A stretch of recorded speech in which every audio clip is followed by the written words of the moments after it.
A 12-year-old boy stood trembling at that diner door stomach, empty for 3 days, and asked for one thing: leftover bread. The manager didn't just say no. He grabbed that child by his thin shoulders and threw him onto the concrete like garbage, while a room full of people watched and said nothing. But 15 minutes later, 10 Harleys rolled up, and what happened next made that manager wish he'd shown mercy when he had the chance. Before we dive into this story, hit that subscribe button and stay with me until the very end, because what these bikers did will restore your faith in humanity. And drop a comment telling me what city you're watching from so I can see how far this story travels. Now let me tell you what really happened that morning. Eli Patterson hadn't eaten in 3 days, not 2, not skipped a meal.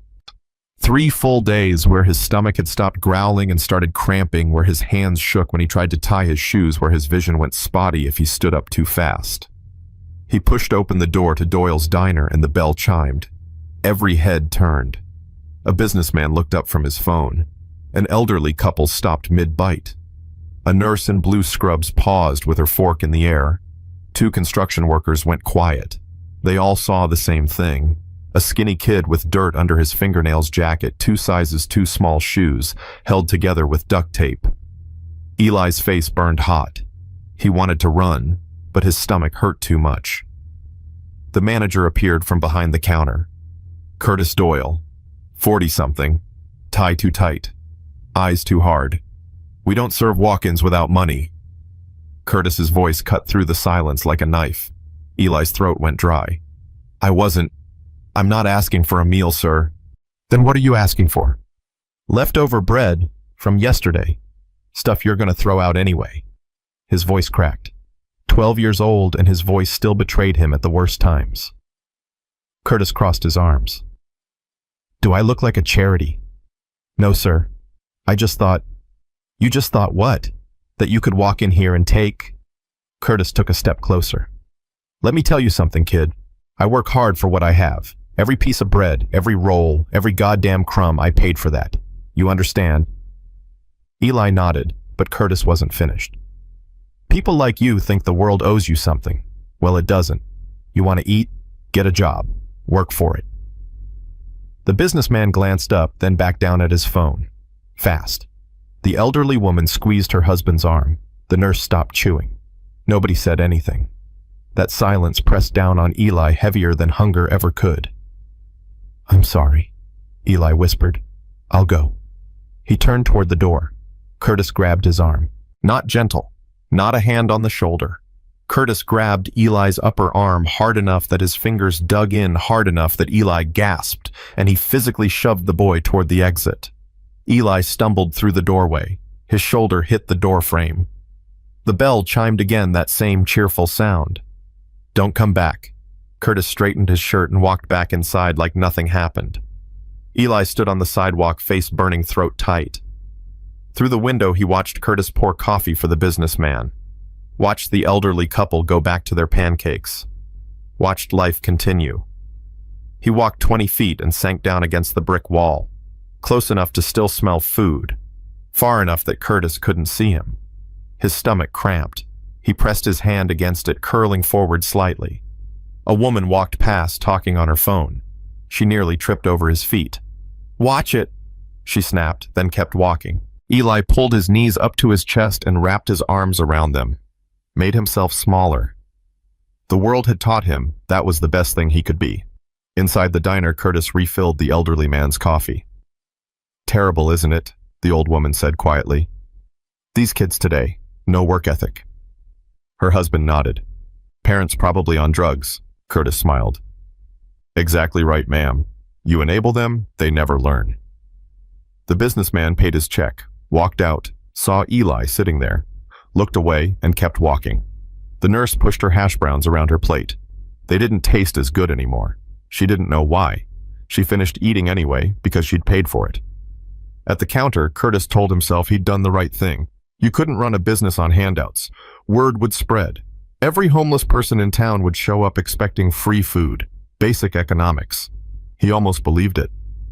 Outside, Eli sat there for 15 minutes. 15 minutes of people walking past like he didn't exist. 15 minutes of his stomach eating itself. 15 minutes of wondering if this was all his life would ever be. Then he heard it. A rumble, low, deep, getting louder. Engines. Eli looked up. They came down the street like thunder. 10 motorcycles, all Harleys, all chrome and black leather. The sound bounced off the buildings, drowning out traffic, drowning out voices, drowning out everything. People stopped walking. A woman pulled her child closer. The construction workers came back outside to watch. Inside the diner, Curtis looked up from wiping down the counter. The bikes pulled up right in front of Doyle's diner, one after another. When those engines cut off, the silence felt violent. 10 men climbed off, not boys, men. Gray in their beards, scars on their hands, patches on their vests that said Hell's Angels, boots that had walked roads most people wouldn't drive. The leader dismounted last. Tall, silver hair pulled back, 60 years of living on his face and no apologies for any of it.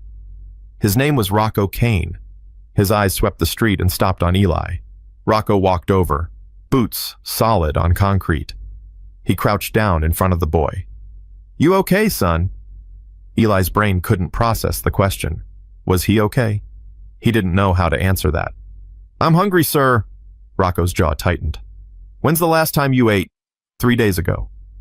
Behind Rocco, the other bikers had been walking toward the diner, but they stopped, turned. A huge man with a beard down to his chest. Hawk muttered something under his breath. Another biker, lean and scarred, shook his head slowly. "You got people?" Rocco asked. "Parents?" "No, sir." "Where are you sleeping?" "Park, wherever." Rocco studied him. Then he stood up. "Stay here, don't go anywhere." He turned and walked toward the diner. The other 9 fell in behind him like soldiers. The bell chimed when they pushed through the door. Curtis looked up. His professional smile formed automatically before his brain caught up. Hell's Angels. 10 of them. His smile flickered but held. "Gentlemen, welcome to Doyle's. We've got some great specials this morning. That booth." Rocco pointed to the corner booth by the window, the big one. "Absolutely. Let me just..." "It's fine." Rocco slid in first. The others followed. Leather creaked. The smell of road and exhaust filled that corner. The other customers went quiet. The elderly couple looked at each other with wide eyes. The nurse's hand shook as she lifted her coffee cup. Curtis approached with menus. His smile stayed fixed. "Can I get you gentlemen some coffee to start?" "That kid outside." Rocco's voice was flat. No preamble. "Why's he sitting on the sidewalk?" Curtis blinked. "I'm sorry." "The boy. Why's he out there instead of in here?" The diner went dead silent. Even the cook stopped moving in the kitchen.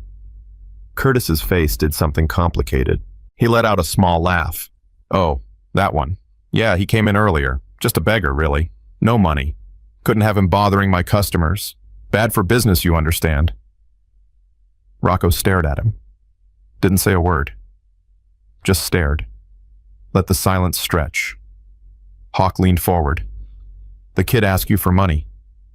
"Well, no, he..." "What'd he ask for?" Curtis shifted his weight. "Bread. Leftover bread. But that's not the point." "That is exactly the point." Rocco's voice went quieter. Quiet was worse than loud. "A hungry child asked for scraps, and you threw him out. Now look, I run a business here." "Bring him in." Curtis stared. "Excuse me." "The boy, bring him inside.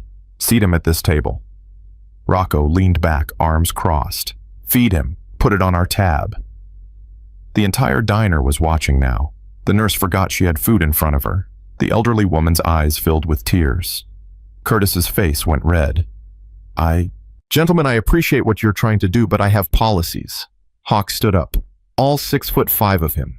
Didn't say a word. Just stood there. Another biker stood, then another. They didn't threaten. Didn't raise their voices. They just stood. Curtis swallowed hard. The professional smile died on his face. What replaced it was naked fear. "I'll get him." His legs felt unsteady walking to the door. He pushed it open. That bell chimed. Outside, Eli was still against the wall. He looked up when Curtis appeared, and the fear on his face was sharp. "You," Curtis said. His voice came out wrong, too tight. "Come inside." Eli didn't move. Couldn't. Curtis walked closer. This time his hand wasn't rough when it touched Eli's shoulder. "The men inside. They want you to join them, for breakfast." Eli stared at him like he was speaking another language. "Come on," Curtis said, softer now. "Get up." Eli stood slowly. His legs had gone stiff from sitting. He followed Curtis to the door. Through it. The bell chimed. Every eye in the diner turned to watch him walk in. Rocco gestured to the empty space in the booth. "Sit down, son." Eli slid in. The vinyl was warm. His hands shook as he put them on the table. Rocco nodded to Curtis. "Bring him pancakes, eggs, bacon, toast, orange juice, milk, whatever a kid needs." Curtis opened his mouth, closed it, nodded. "Right away." He disappeared into the kitchen. The waitress, Sarah, 23, working her way through community college, came over with a water glass. Her hands shook slightly as she set it down in front of Eli. "You okay, honey?" she asked quietly. Eli nodded. Couldn't speak. Sarah squeezed his shoulder gently, then walked away. One of the bikers, younger than the rest, maybe 40 with a scar across his cheek, leaned forward. "What's your name, kid?" "Eli." "I'm Ghost. This here's Rocco. That big man's Hawk. You're safe now, understand?" Eli nodded again, not understanding anything but the kindness in their eyes. Curtis came back with a tray. Pancakes stacked high. 3 eggs over easy. Bacon 6 strips. Toast with butter melting into it. A glass of orange juice sweating condensation. A glass of milk so cold it hurt to look at. He set it down in front of Eli without a word. Eli stared at the food. More food than he'd seen in months. His stomach cramped so hard he doubled over slightly. "Easy," Rocco said. "Eat slow. Your stomach's empty. You eat too fast, you'll get sick." Eli picked up the fork. His hand shook so badly he almost dropped it. He cut into the pancakes. Syrup pooled in the cut. He lifted the fork to his mouth. The first bite hit his tongue and he nearly cried. Sweet, warm, real. He took another bite, then another. Then he forced himself to slow down because Rocco was right. His stomach was cramping, trying to figure out what to do with actual food. The bikers didn't talk. They just watched. Not in a weird way. In a protective way. Like guards standing watch. Around the diner, conversations had stopped. The elderly woman was crying openly now, dabbing at her eyes with a napkin. Her husband had his arm around her shoulders. The nurse pushed her plate away. She'd lost her appetite entirely, but not in a bad way. In a, I just watched something matter way. Curtis stood behind the counter, red-faced, staring at nothing. The businessman who'd left came back in. "Forgot my briefcase," he said to no one in particular. But he hadn't forgotten anything. He just needed to see how this ended. Eli ate half the pancakes, 3 bites of eggs, 2 pieces of bacon. He wanted to eat more, but his stomach was screaming at him to stop. He put the fork down. "Can't finish?" Rocco asked. Eli shook his head, ashamed. "I'm sorry, it's so good, Don't apologize. Your stomach shrunk, it'll expand back." Rocco gestured to the waitress. "Box this up for him." Sarah hurried over with a to-go container. She packed up the remaining food carefully like it was precious, because it was. Rocco pulled out his wallet, removed 2 20s, set them on the table. "That covers his meal and yours, sweetheart," he said to Sarah. "It's too much," she protested. "Keep it." Sarah's eyes filled up. She nodded, took the money, and walked away quickly before she started crying in front of customers. Rocco turned to Eli. "You got somewhere safe to go." Eli hesitated, then shook his head. "How old are you?" 12. Hawk swore under his breath. Ghost shook his head. Another biker, older, with white hair and kind eyes they called Preach, leaned forward. "There's a shelter on Oak Street," Preach said. "Run by a woman named Martha. Tell her Preach sent you. She'll take care of you." "I tried shelters," Eli said quietly. "They always send me back to the system. And the system..." He didn't finish. Didn't have to. Rocco nodded slowly. "Okay, here's what's gonna happen. You're gonna take this food. You're gonna go to that shelter. You tell Martha that if anyone from the system comes asking, she calls this number." He pulled out a pen, grabbed a napkin, and wrote down a phone number. Slid it across the table to Eli. "That's my number. Anyone gives you trouble, you call. Understand?" Eli looked at the napkin, at the number written in black ink, at this man he'd met 15 minutes ago who was treating him like he mattered. "Why are you helping me?" The question came out before Eli could stop it. Rocco was quiet for a moment. Then he spoke, and his voice carried weight that seemed to fill the whole diner. "Because somebody helped me once, long time ago. I was about your age, hungry, scared, alone.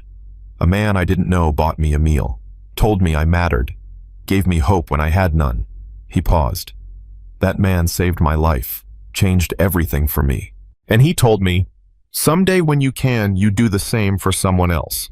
So that's what this is, me paying forward what was given to me." He leaned forward, looked Eli straight in the eyes. "Listen to me.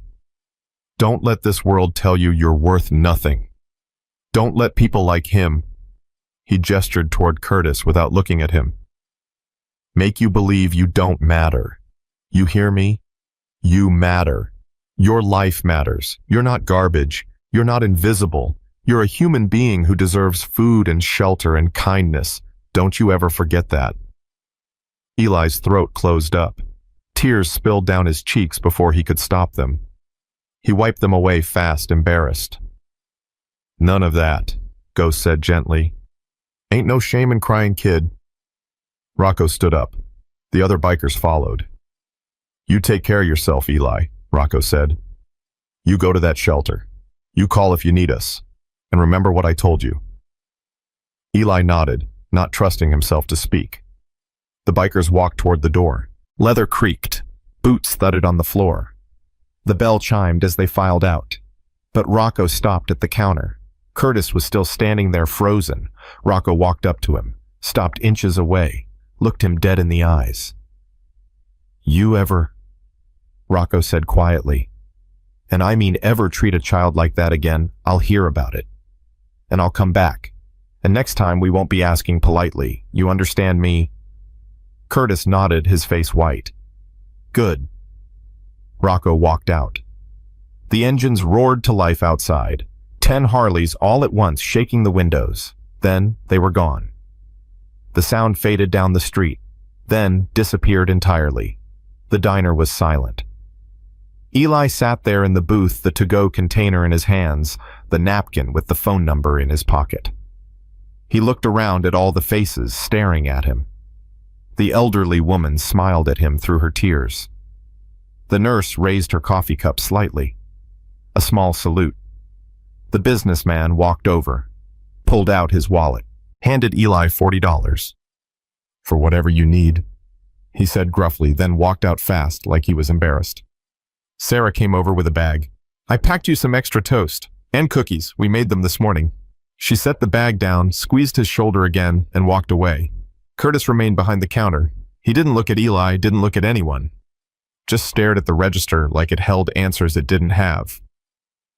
Eli slid out of the booth, picked up his food, picked up the bag. He walked to the door. The bell chimed. He stepped outside into the sunlight. The street looked the same. Cars passing, people walking, everything normal. But something had changed. Something fundamental had shifted in Eli's understanding of the world. Bad people existed. Curtis had taught him that years ago. But good people existed too. People who saw you when you were invisible. People who helped when they didn't have to. People who remembered what it felt like to be hungry and alone and scared, and who chose to do something about it. Eli looked down at the napkin in his hand, at the phone number written in black ink. He folded it carefully and put it in his pocket. Then he started walking toward Oak Street, toward the shelter, toward Martha, toward whatever came next. Behind him, inside the diner, Curtis finally moved. He walked into the back office, closed the door, sat down in his chair. And for the first time in 8 years, Curtis Doyle put his head in his hands and wondered what kind of man he'd become. Sarah cleared the table where Eli had sat, found $3 tucked under the syrup dispenser, the biker's tip for her separate from what they'd already given. She picked it up and her hands shook. The elderly woman turned to her husband. "We should have said something. When that manager threw him out, we should have said something." Her husband nodded slowly. "Yes, we should have." The nurse paid her check, left a $20 tip even though her meal was $12, walked out into the morning sun feeling like she'd witnessed something holy. One by one, the customers left. The diner emptied. And in the sudden quiet, the only sound was the clock ticking on the wall and Curtis Doyle breathing in his office, wondering if he could ever make this right. Eli walked for 20 minutes before his legs started shaking. Not from fear this time, from exhaustion. From 3 days of nothing suddenly colliding with pancakes and eggs and the weight of $40 in his pocket that felt heavier than it should. Oak Street wasn't far. Preach had been right about that, but every step felt like a mile. He passed a convenience store and stopped, looked at the windows, saw his reflection and barely recognized himself. Dirt on his face, hair sticking up, eyes too big for his thin face. He looked like what he was, a street kid, a nobody. Except that wasn't true anymore, was it? Rocco's words kept playing in his head like a song he couldn't stop humming. You matter. Your life matters. Nobody had ever said that to him before. Not his mom before she left. Not the foster system. Not the counselors who looked through him like glass. Nobody. Until today. Until a man on a Harley saw him when everyone else looked away. Eli kept walking. The shelter sat between a laundromat and a bodega. Just a regular building with a sign that said Oak Street Community Center. Nothing special about it. Nothing that screamed safe place. But Preach had said to come here, had said Martha would help. And Preach rode with Rocco. That had to mean something. Eli pushed open the door. Inside it smelled like coffee and cleaning supplies. A woman sat at a desk near the entrance, late 50s, maybe 60, gray hair pulled back, glasses on a chain. She looked up when he walked in, and her face did something Eli had seen 1,000 times. That quick calculation people do when they see a homeless kid. Pity mixed with wariness. Help mixed with hesitation. "Can I help you, sweetheart?" Her voice was kind. That was something. "Are you Martha?" She blinked. "I am." "Who's asking?" "My name's Eli. Preach sent me." Martha's entire demeanor changed. The wariness vanished. She stood up fast, chair scraping back. "Preach sent you?" "Yes, ma'am, and Rocco, and some other men. They bought me breakfast and told me to come here." Martha came around the desk, looked him up and down, not judging, assessing. "When's the last time you had a shower, honey?" "Maybe a week." "And where are you sleeping?" "Park, benches, wherever." Martha nodded like she'd heard this story 1,000 times, because she probably had. "How old are you?" 12. "Jesus." She said it soft like a prayer. Then louder. "Okay, here's what's going to happen. First you're going to take a hot shower. Then we're getting you clean clothes. Then you're going to tell me everything. And I mean everything. Deal." Eli's throat went tight. "The system." "I know what you're afraid of," Martha interrupted gently. "And I know what the system does to kids like you. But Preach sent you here for a reason. I've been doing this work for 30 years. I know how to keep kids safe when the system fails them. So I'll ask again. Deal." Eli looked at her. Really looked. Saw something in her eyes that reminded him of Rocco. That same steadiness. That same, "I've been where you are and I survived it" energy. Deal. 20 minutes later, Eli stood underwater so hot it almost hurt. Steam filled the bathroom. He watched dirt spiral down the drain. Watched weeks of street life wash away. His skin turned pink from scrubbing. When he finally got out, clean clothes waited on the bench. Jeans that fit. A t-shirt that didn't have holes. Socks without worn-through heels. Underwear still in the package. He got dressed slowly, almost afraid to believe this was real. When he came out, Martha had food waiting. Soup, crackers, apple slices. Nothing fancy, but after eating too fast at the diner, his stomach needed simple. He sat down at a small table. Martha sat across from him. "Tell me," she said simply. So he did. Started with his mom leaving 3 months ago. The group home, running away, sleeping in the park, going 3 days without food, walking into that diner, Curtis grabbing him, the bikers showing up. Martha listened without interrupting. When he finished, she was quiet for a long moment. "That manager," she said finally. "Curtis Doyle. I know him." Eli looked up surprised. "He came here once," Martha continued. "About 5 years ago. His wife had just left him. He was angry, broken, needed help processing all that rage." She shook her head. "I tried to tell him that hurt people, that he needed to deal with his pain before it turned him into someone he didn't recognize. He didn't want to hear it. Said feelings were weakness, said the world didn't care about your pain, so why should he care about anyone else's? What happened to him?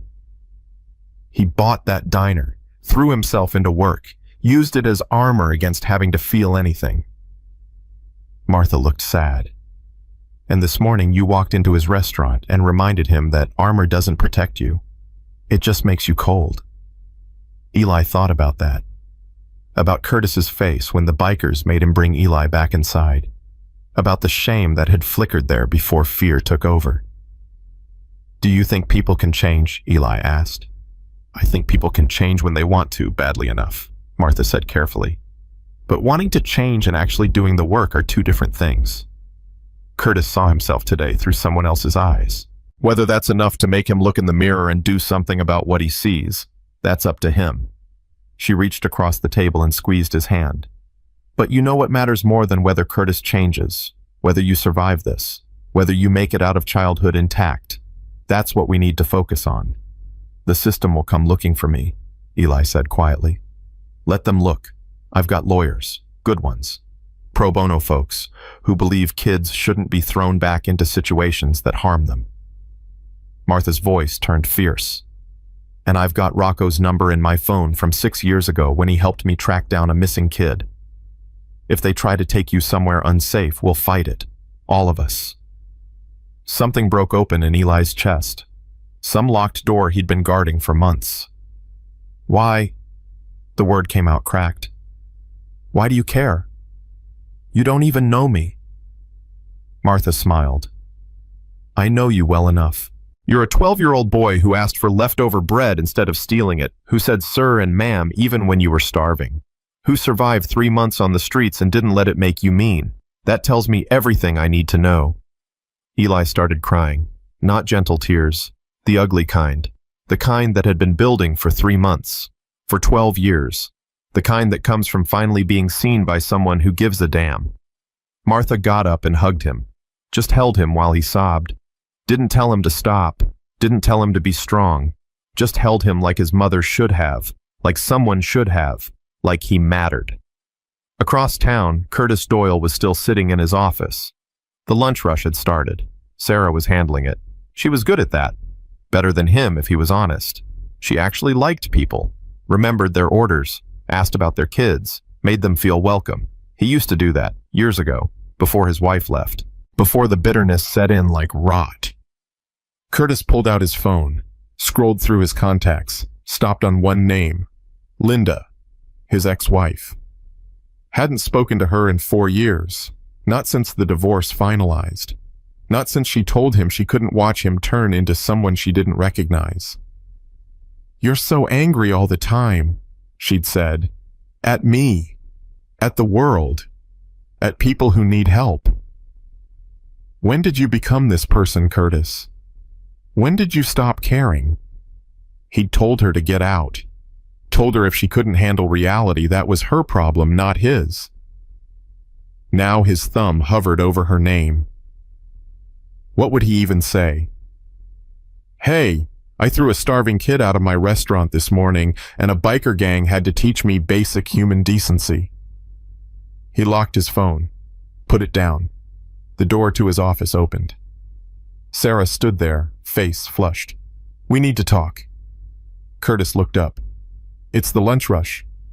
"I don't care. We're talking now." Sarah shut the door behind her, crossed her arms, and the look on her face was something Curtis had never seen before. Anger, Real anger. "That boy," she said. "Eli. What you did to him this morning was cruel." "Sarah, I don't need a lecture." "Yes, you do. Because I've worked here for 2 years, and I've watched you turn into someone uglier every single day. You snap at customers. You're rude to suppliers. You treat me like I'm stupid, even though I do half your job and you know it." Her voice shook, but she didn't stop. "But this morning, throwing out a hungry child, that's not just mean, Curtis. That's evil." Curtis stood up. "Watch how you talk to me, or what you'll fire me. Go ahead, I can get another waitress job tomorrow. But you know what you can't get. A conscience, self-respect, the ability to look in the mirror without hating what you see." The words hit like punches. "I've got bills to pay," Curtis said, but his voice came out weak. "I can't give handouts to every person who walks through that door." He didn't ask for a handout, he asked for garbage, food you were throwing away, and you couldn't even give him that. Sarah's eyes filled with tears. "My mom raised me on food stamps. We went to food banks. We took charity. And you know what? People who helped us when we needed it most. They're the reason I'm standing here. They're the reason I didn't give up. They're the reason I believe the world has good people in it." She wiped her eyes angrily.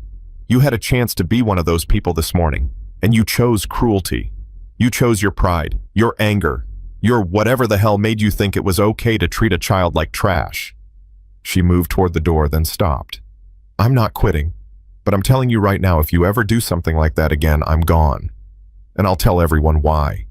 Every customer, every supplier, everyone who'll listen." She walked out and slammed the door. Curtis sat back down. His hands were shaking.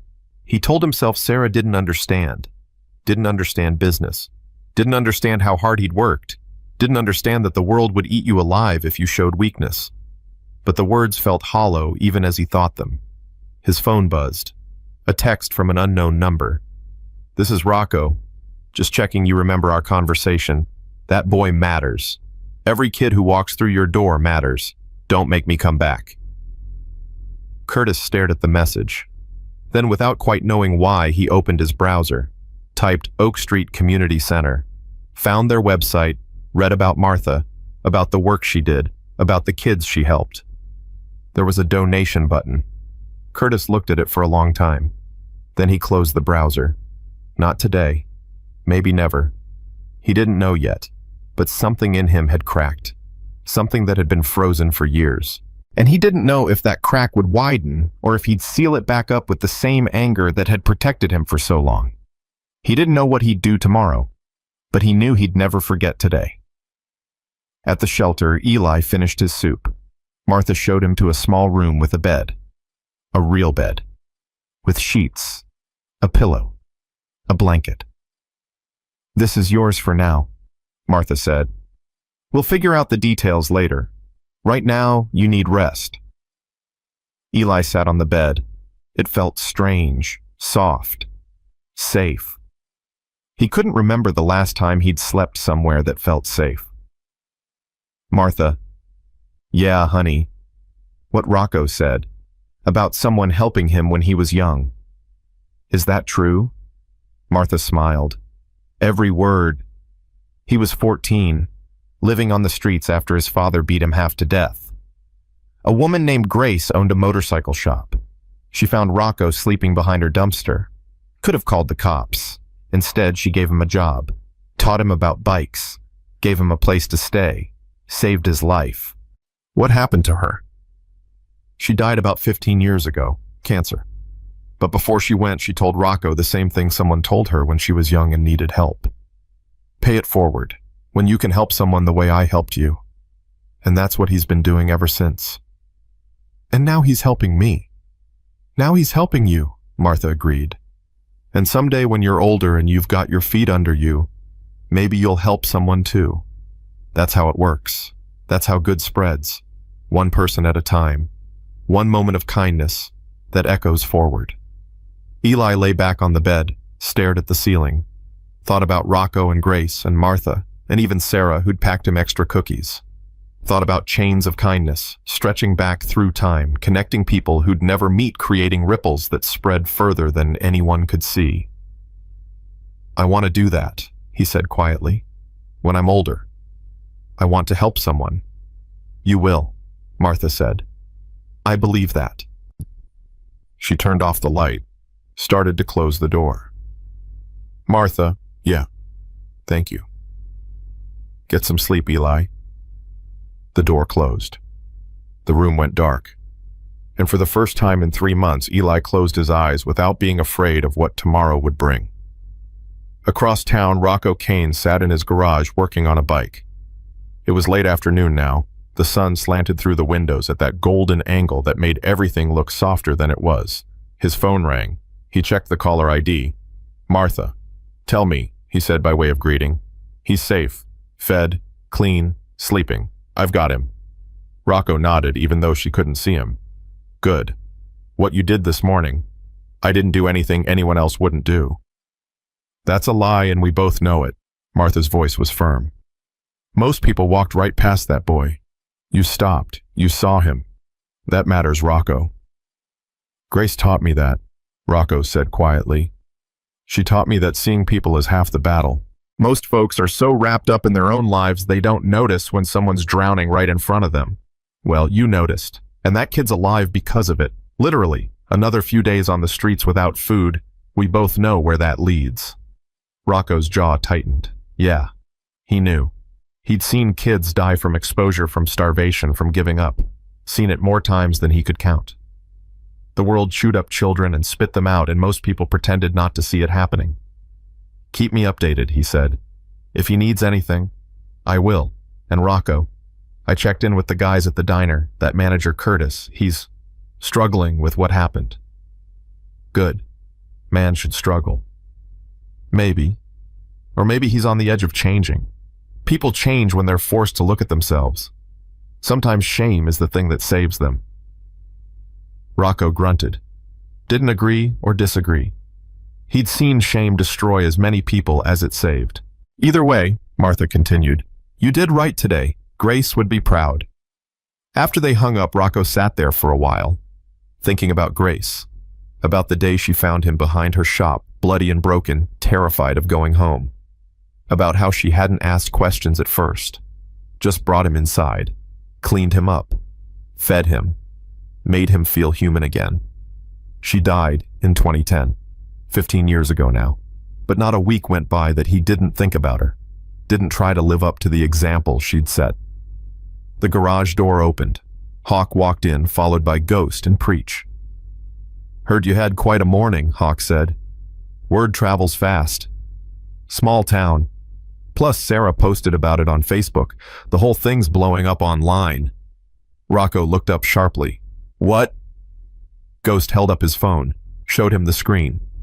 Sarah had written a long post about what happened, about the boy, about Curtis throwing him out, about the bikers stepping in, about how sometimes angels wear leather instead of wings. The post had been shared 400 times. The comments section was blowing up. People are calling the diner, Ghost said. Some to yell at Curtis, some to praise what we did. It's a whole thing. Rocco swore under his breath. I didn't do it for attention. We know, but that's what's happening anyway. Preach sat down on a workbench. Maybe that's not a bad thing. Maybe people need to see that helping matters, that kindness matters, that you can't just walk past suffering and pretend it's not your problem. Or maybe, Hawk rumbled, people will forget about it in a week when the next viral story hits. Maybe, Preach agreed. But that boy won't forget. That kid's gonna carry this morning with him for the rest of his life. Gonna remember that when he had nothing, strangers showed up and gave a damn. That's worth something. That's worth everything. They sat in silence for a while, working on bikes. The comfortable quiet of men who'd ridden together long enough that words weren't always necessary. Finally, Ghost spoke up. You think Curtis will change? Rocco shrugged. Don't know. Don't really care. I didn't do it for him. Did it for the kid. Still, man like that getting shown up in front of his whole diner that either breaks you or makes you, nothing in between. Then we'll see what he's made of, Rocco said. But either way, that boy's safe. That's all that matters. Night fell. The shelter went quiet. Martha locked the doors and did her final rounds. checked on Eli. He was sleeping curled on his side blanket, pulled up to his chin. The food containers from the diner sat on the small desk carefully saved for tomorrow. Martha stood in the doorway for a moment, watching this child breathe, watching him sleep without fear for maybe the first time in months. Then she went to her office and made phone calls, to her lawyers, to social services, to everyone who needed to know that this boy was under her protection now, and they'd have to go through her to get to him. At the diner, Curtis locked up late. The day had been strange. Customers had looked at him differently, some with anger, some with pity, some with disappointment that hurt worse than anger ever could. Sarah had avoided him all day, did her job, but didn't speak to him unless necessary. That hurt too, though he'd never admit it. He drove home, walked into his empty apartment, looked around at the life he'd built. Successful business, money in the bank, everything he was supposed to want. And he'd never felt emptier. His phone sat on the counter where he'd left it. He picked it up, looked at Linda's name again. This time, he pressed call. It rang 4 times. He was about to hang up when she answered. Curtis. Her voice. God, her voice. He hadn't realized how much he'd missed it until he heard it again. Hey, Linda. Is everything okay? You never call. He stopped, started again. Something happened today, something bad, and I need to talk to someone about it. Silence. Then, okay, I'm listening. And Curtis Doyle, who hadn't cried in 8 years, who'd built armor around his heart so thick nothing could get through, started talking. Started telling her about the boy, about the bikers, about the shame that was eating him alive. And Linda listened, just listened, the way she used to, before everything fell apart. And maybe that was a start. Maybe not, but it was something. And sometimes something is enough. Curtis talked for an hour. Linda didn't interrupt, didn't judge, just listened the way she used to when they were young and still believed they could fix each other. When he finally stopped, his throat was raw and his eyes burned. You still there? He asked. I'm here. Say something. Linda was quiet for a long moment. Then, do you remember the night we met? Curtis blinked. That wasn't what he expected. The hospital fundraiser. You were serving drinks. I was serving drinks and you knocked a whole tray out of my hands trying to grab one. Ruined my dress. Cost me $40 to replace it. I paid for the dress.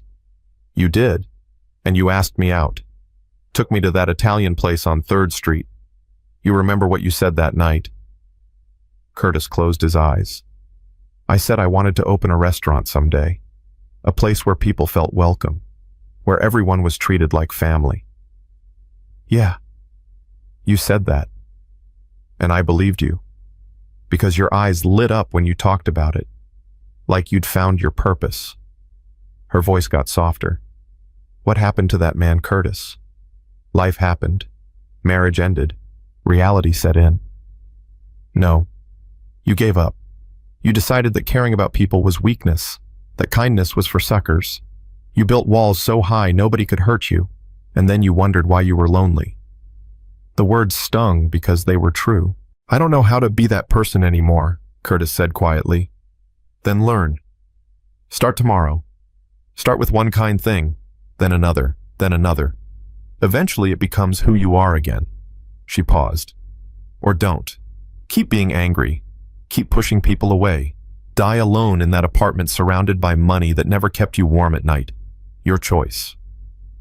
Linda, I've got to go. I've got work early. But Curtis, I'm glad you called. It means something in you still wants to be better. Don't waste that. She hung up. Curtis sat there holding his phone, looking around his apartment at the life he'd built, the expensive furniture he never enjoyed, the television that kept him company but never made him feel less alone, the silence that pressed down like a weight. He thought about Eli's face when he'd shoved him out the door, that split second before the boy's expression went carefully blank, the humiliation, the shame. The resignation like this was just one more thing the world had done to him. Curtis thought about the bikers, about Rocco looking at him with those hard eyes and saying, a hungry child asked for scraps and you threw him out. He thought about Sarah, about her voice shaking with anger when she called him evil, about how she'd cried when she said it because it broke her heart to see what he'd become. He thought about the elderly woman in the diner who'd squeezed her husband's arm, about the nurse who'd stopped eating, about the businessman who'd walked out without looking back, about all the people who'd watched him be cruel and said nothing but would remember it forever. And Curtis Doyle made a decision. He didn't know if it was the right one, didn't know if it would work, didn't know if he could actually follow through. But he made it anyway. Tomorrow he would try to be better. Just try. That was all he had. Morning came fast. Eli woke up confused about where he was. Then he remembered. The shelter. Martha. Safety. He sat up. Sunlight came through the window. Real sunlight, not the harsh kind that woke you up on a park bench. Gentle light that said you had time, that said you were allowed to exist. Someone knocked on the door. "You decent," Martha's voice. "Yeah." She came in carrying clothes. Real clothes. Jeans without holes. A hoodie that looked new. Sneakers that fit. "Donations," she explained. "People drop off stuff all the time. Figured we'd find you something better than yesterday's emergency stash." Eli took the clothes. They were nice. Really nice. Better than anything he'd owned in months. "Martha, how much does it cost to stay here?" "Nothing. We run on donations and grants. You don't owe me money, Eli. You don't owe anyone anything. But I should help. Do chores or something. I can clean. I'm good at cleaning." Martha smiled. "We'll figure out ways you can contribute. But right now, your job is to be 12 years old, to heal, to remember what it feels like to be safe. Can you do that?" Eli nodded, even though he wasn't sure he remembered what safe felt like anymore. After he got dressed, Martha took him to the cafeteria. Other people were there. Adults mostly. A few teenagers. Everyone looked like they'd been through something. Everyone looked like they were trying to put pieces back together. A woman with a black eye smiled at him. "New here?" "Yeah." "Martha's good people. You'll be okay." Eli got breakfast. Oatmeal, toast, orange juice. He ate slowly this time. His stomach was still adjusting to having food again. An older man sat down across from him. 60 maybe. Gray beard, kind eyes. "Name's Frank. Been here 2 months. Lost my job, lost my apartment, ended up on the streets. I'm Eli. You're the kid from the diner story." Eli looked up sharply. Frank held up his phone. "It's all over social media. That waitress posted about what happened. The whole town's talking about it." Eli's face went hot. "I didn't want attention. I just wanted food." "I know, but sometimes stories matter. Sometimes people need to see that cruelty has consequences, that kindness matters." Frank leaned forward. "I saw what happened to you, kid, and I want you to know something. What that manager did, that wasn't about you, that was about him. His anger, his pain. You just happened to be there when it boiled over. Doesn't make it hurt less. No, it doesn't. But it means you didn't deserve it. You didn't do anything wrong. You were just a hungry kid asking for help. Remember that." Eli nodded, finished his breakfast. Frank patted his shoulder and walked away. Martha appeared again. "Got someone here to see you."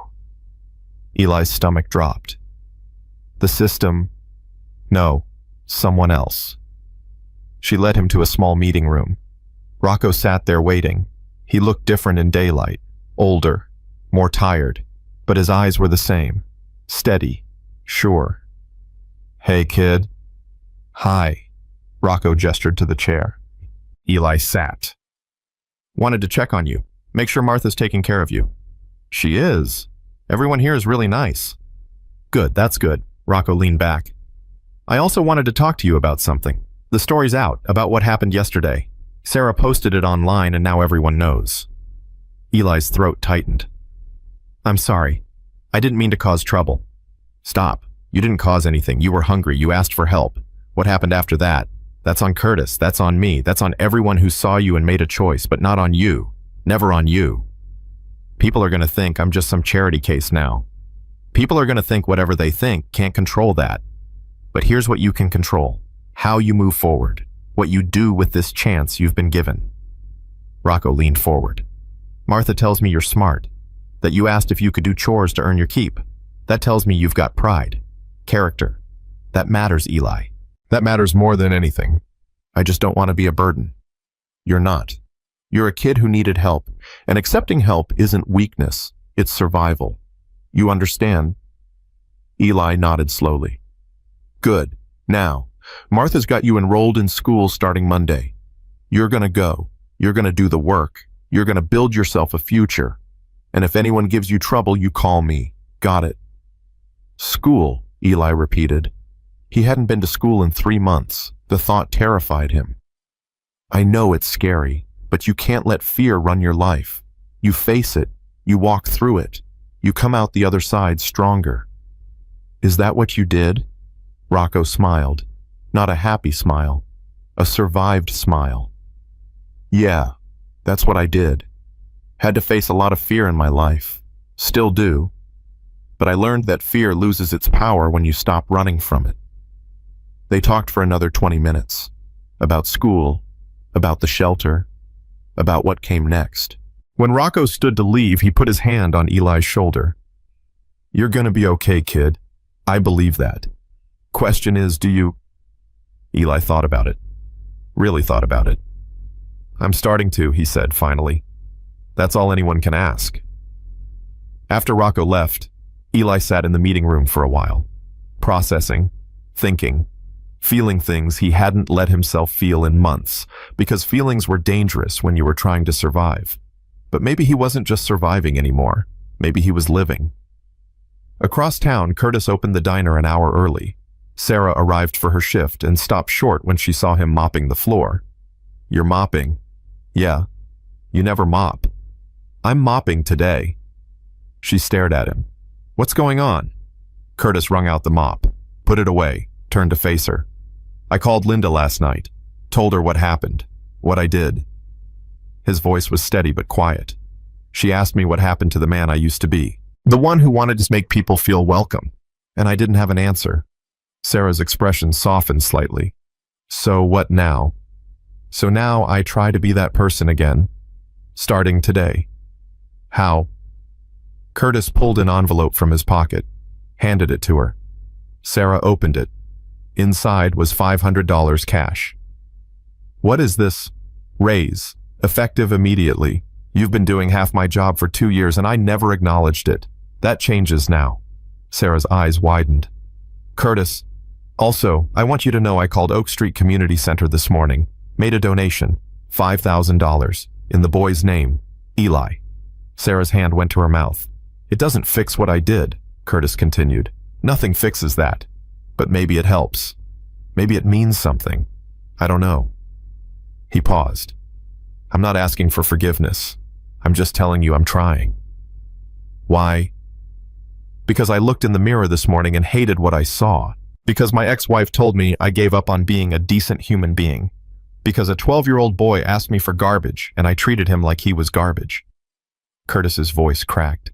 Because I don't want to die alone and angry in that apartment wondering why nobody came to my funeral. Sarah stared at him for a long moment. Then she folded the envelope and put it in her pocket. Okay. Okay. I'll give you a chance. One chance. You prove this isn't just guilt. You prove you actually mean it. And we'll see. Curtis nodded. Fair. The morning rush started. Curtis worked differently. Greeted people by name. Asked about their families. Smiled. Actually smiled. Some customers were surprised. Some were skeptical. Some had read the story online and watched him carefully waiting to see if this was real or performance. An elderly couple came in, the same ones from yesterday. They hesitated at the door. Curtis walked over. Good morning. Table for 2. The woman studied his face. You're really the one who threw out that boy. Yes, ma'am. I am. Why? Curtis could have made excuses, could have defended himself. Instead, he told the truth. Because I was angry, bitter, and I took it out on a child who didn't deserve it. He met her eyes. I was wrong. I'm trying to do better. The husband grunted. Trying doesn't undo what you did. No, sir. It doesn't. But it's all I've got. The couple looked at each other. Some silent communication passed between them. Finally, the woman nodded. Table for two, then. Curtis seated them, brought them coffee, took their order, treated them the way he should have treated Eli yesterday. When they finished eating, the woman left him a $10 tip on a $15 check. She didn't say anything. Didn't have to. The gesture said enough. Curtis stood there looking at that $10 like it was a lifeline. Maybe it was. At the shelter, Eli spent the day getting settled. Martha introduced him to other kids, showed him how things worked, where the library was, where the computer room was, where he could go if he needed quiet. In the afternoon, a woman arrived. Professional clothes, briefcase. Martha introduced her as Teresa Garcia, one of the pro bono lawyers. They sat in the meeting room. Teresa pulled out papers. I've reviewed your case, Eli. The foster system has you listed as a runaway. They'll want you back in the group home. Eli's chest tightened. I can't go back there. I know. Martha told me what happened. The bullying, the theft, the neglect. Teresa's voice was firm. We're going to fight this. File for emancipation. Argue that the system failed to protect you and that you're better off here under Martha's guardianship. Will it work? I don't know. Judges are unpredictable, but we've got a strong case. You're articulate, mature. You've demonstrated ability to survive. And you've got community support. She paused. That story that went viral. It helps. Shows you have people looking out for you. Shows what happens when the system fails, kids like you. I didn't want that story out there. I know. But sometimes the universe works in mysterious ways. Sometimes the thing you didn't want becomes the thing that saves you. They talked for another hour. About court dates, about what to expect, about how to prepare. When Teresa left, Eli felt exhausted, but something else too. Hope. That evening, Martha took him shopping. They went to Target, got him more clothes, toiletries, school supplies, a backpack. At the checkout, Eli watched the total climb. $40, $60, $80. Martha, this is too much. It's what you need, and the center's budget covers it. Stop worrying. But Eli couldn't stop worrying. Couldn't stop feeling like he owed everyone everything. Like he was taking up space he hadn't earned. Martha must have seen it on his face because she stopped walking, put her hand on his shoulder. Listen to me. You know why I do this work? Why I run that shelter? Eli shook his head. Because when I was 17, I was you. Homeless, scared, hungry. A woman named Ruth took me in, fed me, clothed me, got me back in school, saved my life. Martha's eyes got bright. Ruth died 10 years ago. But before she went, she told me, don't waste your life trying to pay me back. Pay it forward. Help someone else the way I helped you. So that's what I do. That's my purpose. You're not taking from me, Eli. You're giving me the chance to honor Ruth's memory, to keep that chain of kindness going. You understand? Eli nodded, throat tight. Good. Now let's get you some decent shoes. Those sneakers are falling apart. They drove back to the shelter as the sun set. Eli carried his bags to his room, unpacked slowly, put clothes in the small dresser, set up his school supplies, lined up his new shoes. It felt surreal, like playing house. Like any second someone would tell him this was a mistake, and he'd have to go back to sleeping on benches. But nobody came. Nobody took it away. It was real. That night, lying in his bed, Eli thought about everything that had happened. Curtis throwing him out, Rocco stepping in, Martha taking him in, Sarah packing him cookies, the businessman giving him money, the nurse raising her coffee cup, the elderly woman crying. All these people, all these choices, all these moments that added up to something he never thought he'd have again. A chance. He fell asleep thinking about what he'd do with it. At the diner, Curtis closed up late again. But this time was different. This time he didn't feel empty. He felt exhausted, yes, but also something else. Purpose. He'd worked hard today, treated people well, made amends where he could. It wasn't enough to erase yesterday. Nothing would be. But it was something. His phone buzzed. A text from Linda. Heard you made a donation to the shelter. That's a start. Proud of you. Curtis stared at those words. Proud of you. When was the last time anyone said that to him? When was the last time he deserved it? He texted back, coffee sometime. 3 dots appeared, disappeared, appeared again. Thursday, 10 a.m. Don't be late. Curtis smiled. Actually smiled. It felt strange on his face, foreign, but good. He drove home. But this time he didn't see an empty apartment. He saw possibility, the chance to rebuild, to become someone he could respect again. It would take time. He knew that. You didn't undo years of anger in a day. But you could start. You could try. And trying was better than drowning. That night, 3 people went to sleep in the same town, their lives forever changed by one moment, by one choice, by one child asking for bread. Eli slept in a real bed dreaming of school and futures and possibilities. Curtis slept in his apartment dreaming of the man he used to be and might become again. And Rocco slept in his house dreaming of Grace, hoping she could see what he'd done, hoping she was proud. Because in the end, that's what mattered. Not the money or the attention or the viral story, but the fact that when someone needed help, someone else stepped up. That when cruelty happened, kindness answered. That in a world that often felt dark and broken, light still existed. In the hands of bikers who saw a hungry child. In the hearts of shelter workers who refused to give up. In the conscience of a bitter man who finally looked in the mirror and decided to change. Light existed, and sometimes that was enough. The story wasn't over, not by a long shot. Eli still had to face school, the court case, the uncertainty of what came next. Curtis still had to prove this change was real. To Sarah, to Linda, to himself. But for now, in this moment, they had something they didn't have yesterday. Hope. And hope, as it turned out, was the most powerful thing of all. Monday morning came too fast. Eli woke up with his stomach in knots. School. He hadn't been to school in 3 months. Hadn't sat in a classroom or opened a textbook or talked to kids his own age in so long he'd forgotten what normal felt like. Martha knocked on his door at 6:30. You up? Yeah. Breakfast in 10. Then we leave at 7:15.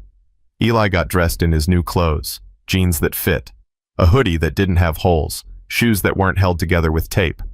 He looked in the mirror and barely recognized himself. Clean, fed, almost like a regular kid. Almost. In the cafeteria, Frank was already eating. He waved Eli over. Big day. Yeah. You nervous? Terrified. Frank laughed. Not mean. Understanding. I remember my first day back at work after I got sober. Thought everyone would see right through me, see the mess I'd been. But you know what? Most people are too wrapped up in their own stuff to judge yours. What if they saw the story? What if everyone knows? Then they know. Can't change that. But here's the thing, kid. That story, it's not about you being weak. It's about you surviving, about you being strong enough to ask for help. That takes guts. Eli ate his cereal slowly. His stomach was too tight to taste anything.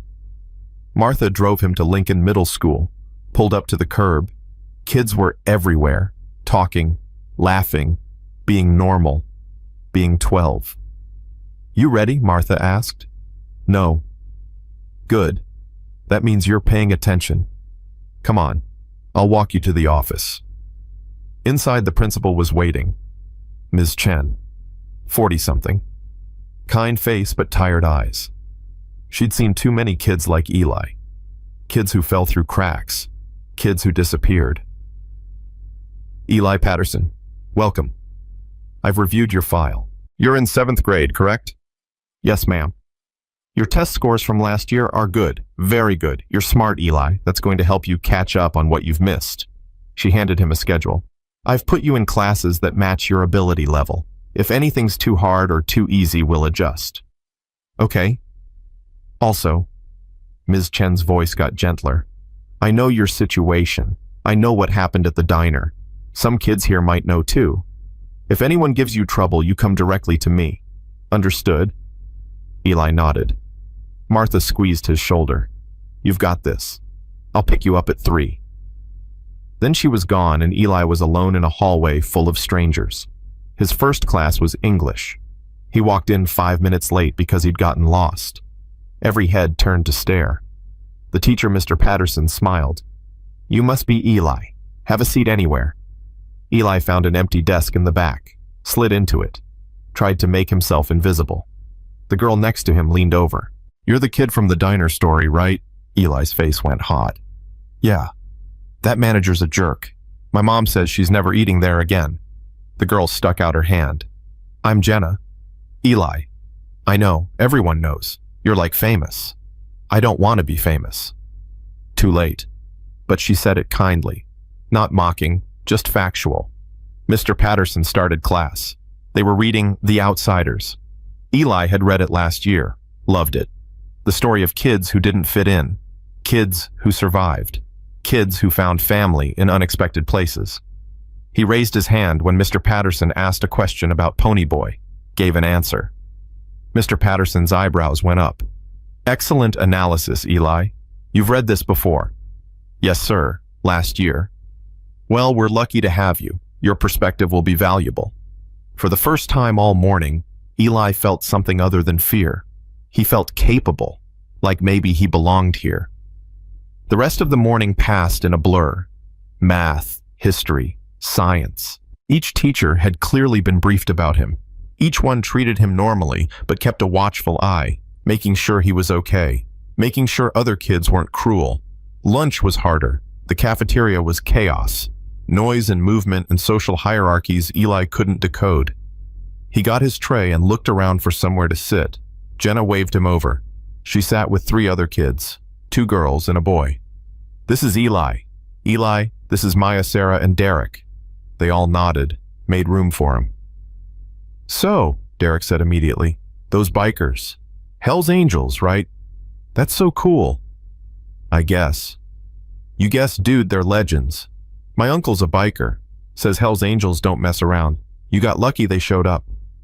I know. Maya leaned forward. What was it like, being that hungry? The table went quiet. The question was too direct, too raw. But Maya's face showed genuine curiosity, not cruelty. It's like... Eli struggled for words. Like you're disappearing. Like you're becoming less real every day. Like the world's erasing you and nobody notices. Nobody spoke for a moment. Then Sarah, the other girl, said quietly, My dad lost his job last year. We went to food banks for 6 months.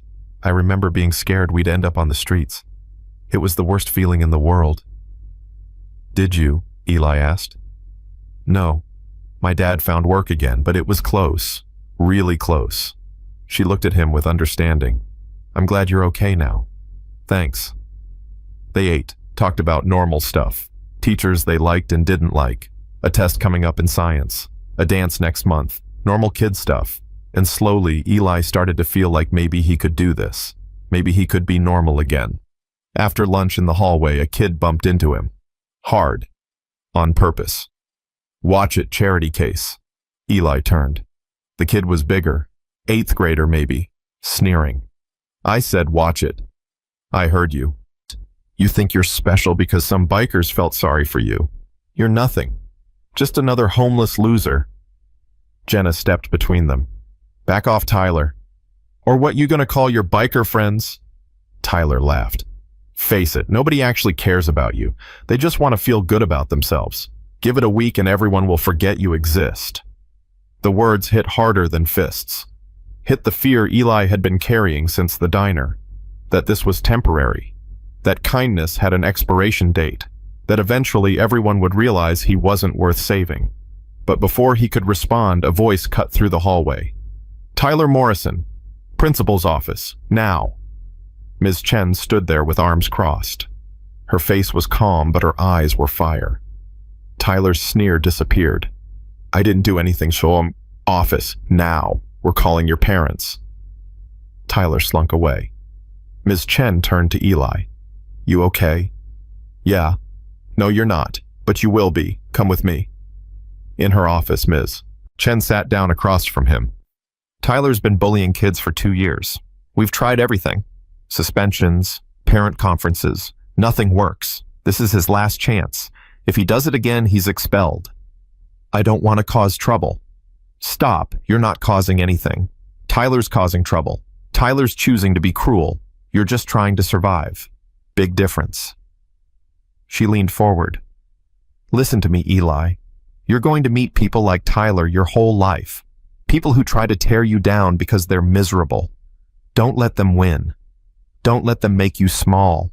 You matter. You deserve to be here, and anyone who says otherwise can deal with me. Eli nodded, throat tight. Good.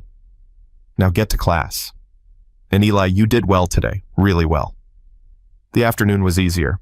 Tyler wasn't in any of his classes. The other kids had warmed up to him after seeing Jenna's group accept him. By the time Martha picked him up at 3, Eli was exhausted, but okay. How'd it go? Martha asked as they drove back to the shelter. Good. Mostly good. Mostly. He told her about Tyler, about what he'd said. Martha's jaw tightened. That boy's got his own demons. Doesn't excuse what he did, but explains it. Hurt people hurt people. That's what Frank said about Curtis. Frank's right. But here's the thing. Understanding why someone's cruel doesn't mean you have to accept the cruelty. You can have compassion and boundaries at the same time. At the shelter, Eli did homework in his room. Math problems, a history worksheet, an essay about the outsiders. He wrote about how Ponyboy learned that people are more than their circumstances. That being poor or different doesn't make you less human. He wondered if he was writing about Ponyboy or himself. That evening, Rocco called Martha's office. She put him on speaker so Eli could hear. How was school, kid? Good. Hard, but good. That's all you can ask for. You go back tomorrow. Yeah. Then you go back. Every day. No matter how hard it gets. You hear me? Education is your way out. Your ticket to a better life. Don't waste it. I won't. Good. Now, I got news. The court date for your emancipation hearing is set. 3 weeks from now. Teresa says you need to prepare. She's going to come by this week to help you. Eli's stomach dropped. What if the judge says no? What if I have to go back? Then we fight harder. Appeal. File again. Keep fighting until we win. But that's not going to happen. You got Martha, you got Teresa, you got me. You got a whole community backing you up. Judge sees that he'll see you're in good hands.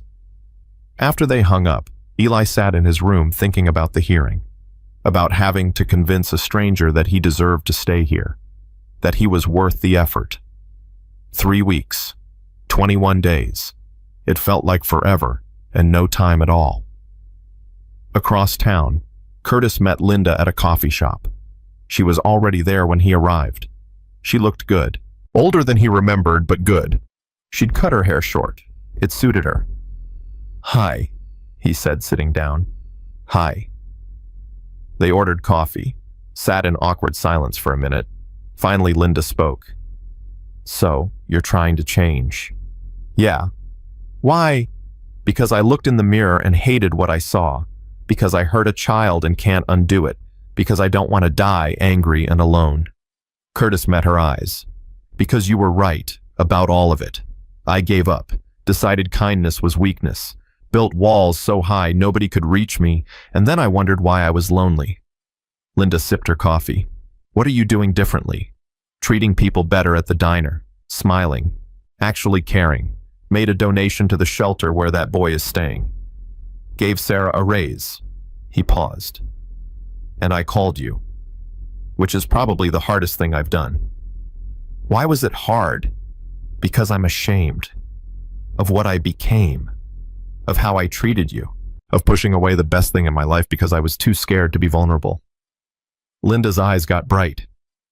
You never said stuff like that when we were married, never admitted fear, never showed weakness. I know. I thought weakness would destroy me, Turns out it was strength that almost did. They talked for 2 hours. About their marriage, about what went wrong, about his anger and her pain and all the ways they'd failed each other. It hurt. God, it hurt. But it was honest. Real. When they finally left, Linda hugged him. Quick, but genuine. I'm not saying we can fix this, she said. I'm not even saying I want to try, but I'm saying I see you trying, and that matters. That's all I can ask for. Curtis drove back to the diner. Evening rush was starting. Sarah was handling it well, but looked stressed. He jumped in without being asked, helped with orders, cleared tables, made people feel welcome. An elderly couple came in, different from the one who'd left him the $10 tip, but similar age, similar vibe. Curtis seated them, brought water, took their order. The woman watched him carefully. You're the owner, the one from that story. Here it comes, Curtis thought. Yes, ma'am. What you did to that boy was wrong. Yes, ma'am. It was. But I hear you're trying to make amends. Donated money to the shelter. That true? Yes, ma'am. She studied him for a long moment, then nodded. Good. We all make mistakes. What matters is what we do after. When they left, they tipped well and told him the food was excellent. Curtis stood there holding that tip, feeling something he hadn't felt in years. Not pride exactly, more like possibility. The possibility that redemption was real, that change was possible, that people could forgive if you proved you meant it. At the shelter, Eli lay in bed, unable to sleep. Tomorrow was Tuesday. More school. More navigating social dynamics he'd forgotten how to manage. More trying to be normal when he felt anything but. But also he had people now. Jenna and her friends. Martha and Frank. Teresa and Rocco. Sarah and the elderly woman and the nurse, and even the businessman who'd given him $40. He had a community. Had people who gave a damn. That was more than he'd had 3 days ago. More than he'd had in months.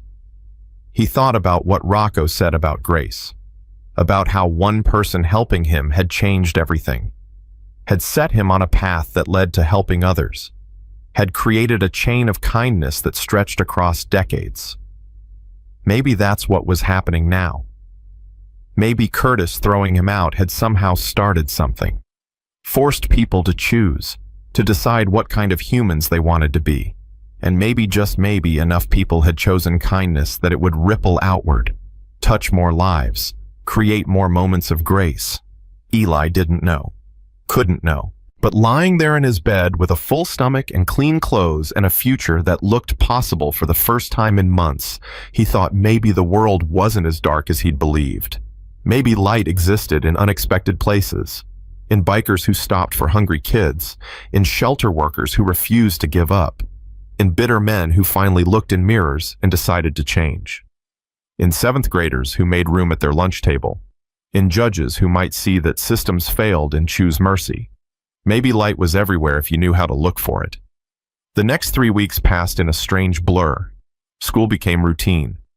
Eli settled into classes, made more friends, caught up on work he'd missed, found out he was good at math and science, found out he liked debate class because arguing made sense when there were rules. Tyler avoided him after getting suspended for 3 days.